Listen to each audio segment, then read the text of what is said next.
Bonjour les enfants, voici une nouvelle aventure de Tikoulou.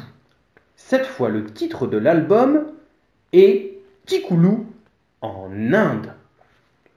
Cette histoire est illustrée par le dessinateur Henry Coombs. Aïe oh malchance!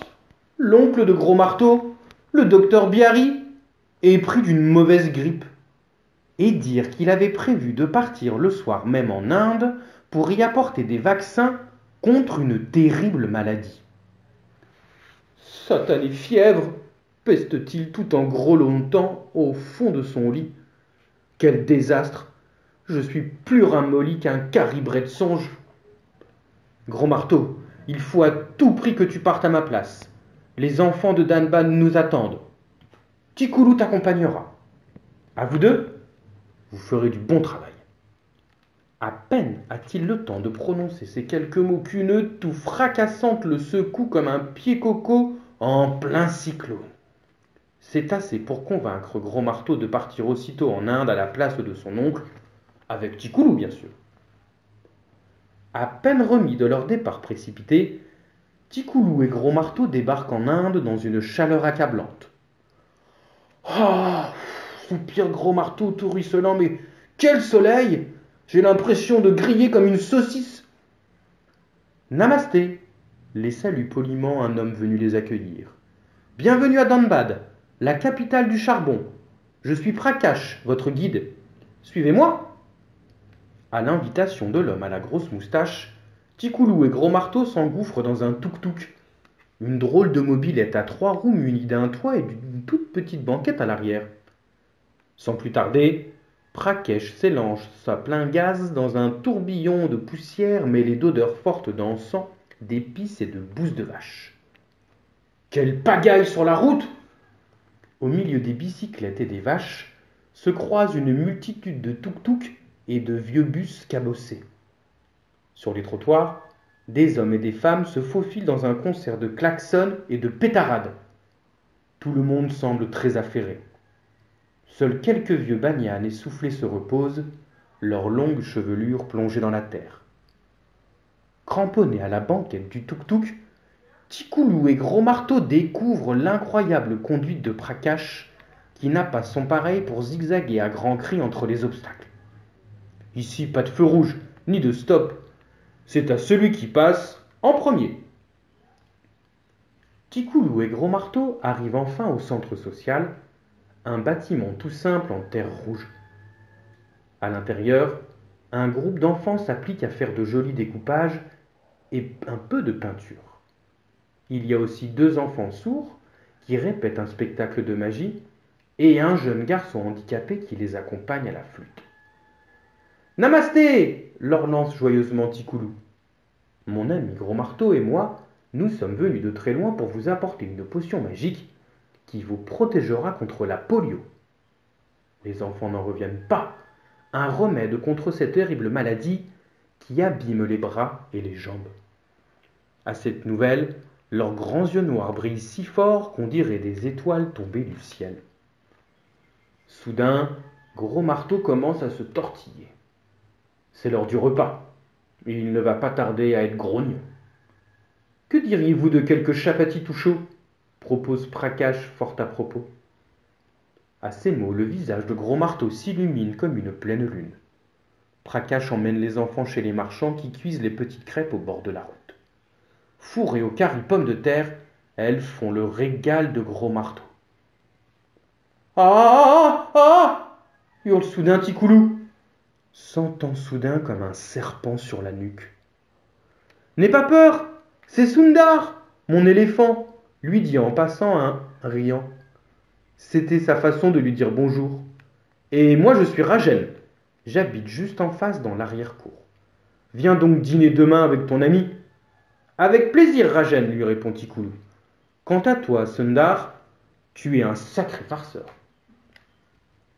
De retour au centre, Tikoulou et Gros Marteau y rencontrent Vasdev et Jean-Yves, les 2 camarades du docteur Biarri venus tout spécialement de l'île Maurice pour la campagne de vaccination. Mais soudain, catastrophe! Ticoulou et Gros Marteau n'en croient pas leurs yeux.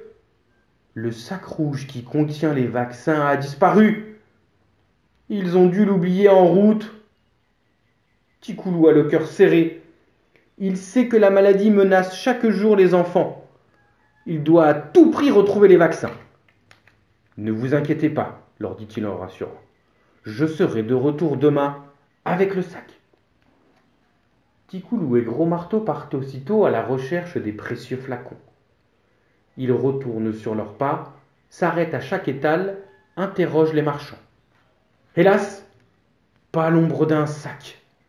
Autant chercher une goutte d'eau dans la mer. Découragés, les enfants abandonnent leurs recherches. Demain, ils auront à annoncer la terrible nouvelle aux enfants. Un vrai désastre.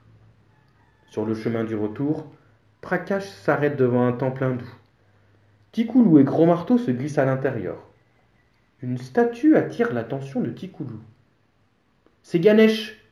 On l'appelle aussi Ganapati, explique Prakash, le dieu au corps d'homme et à la tête d'éléphant. Il a le pouvoir d'écarter les obstacles et d'apporter la chance. J'ai bien besoin de son aide, soupire tristement Ticoulou. Cette nuit-là, Ticoulou fait un rêve étrange. Le dieu Ganesh lui apparaît et raconte son histoire. Ma mère, la déesse Parvati, m'a mise au monde au moment où mon père, le dieu Shiva, était parti combattre les démons. Plus tard, elle me donna pour mission de ne laisser entrer personne dans le palais. Un jour, le dieu Shiva se présente à la porte. Ne sachant pas qu'il était mon père, je lui ai refusé l'entrée. Furieux de ne pouvoir rentrer chez lui et ignorant que j'étais son fils, mon père me coupa la tête. Alertée par le bruit, ma mère arriva en courant et, accablée de chagrin, expliqua qui j'étais. Aussitôt, mon père décida de me faire revivre en me donnant la tête de la première créature vivante qu'il trouverait.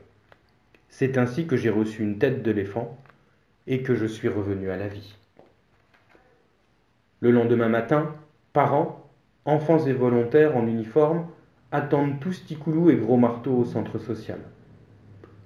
Le visage défait, Ticoulou s'apprête à parler devant la longue file d'attente. Mes amis, j'ai une bien mauvaise nouvelle à vous annoncer. Les vaccins sont bel et bien perdus. À ces mots, tous les regards s'assombrissent. Ticoulou est au bord des larmes. Que faire? Si seulement Ganesh pouvait m'aider, se dit-il tout bas. Soudain, son visage s'illumine.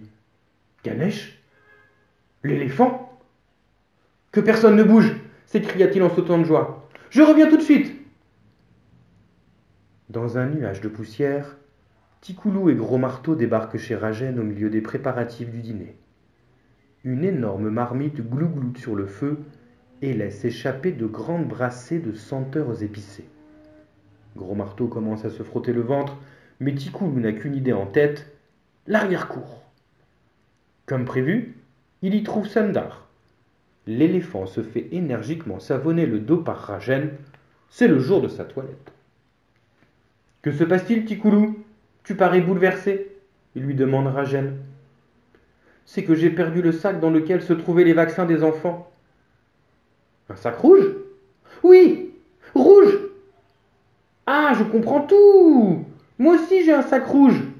Hier, Sundar a dû penser que c'était le mien qui était posé près des marchands de Chapati. Il l'a attrapé avec sa trompe et l'a rapporté à la maison sans que je m'en aperçoive. Sacré Sundar, s'écrie Ticoulou. Tu m'as fait une peur bleue. De retour au centre, Ticoulou et Gros Marteau sont accueillis dans un tonnerre d'applaudissements. Les petits flacons sont bien là. La vaccination peut enfin commencer. Pas de piqûres, ni de pleurs, juste 2 petites gouttes légèrement amères sur la langue. C'est bon, s'exclame le premier petit à recevoir le vaccin. Les mamans n'en finissent pas de remercier les volontaires. Vasdev et Jean-Yves, les amis du docteur Bihari, Nancy, venue tout droit des États-Unis, et Varun, leurs camarades de l'Inde. Mais aux yeux de tous, Ticoulou et Gros Marteau sont les vrais héros du jour.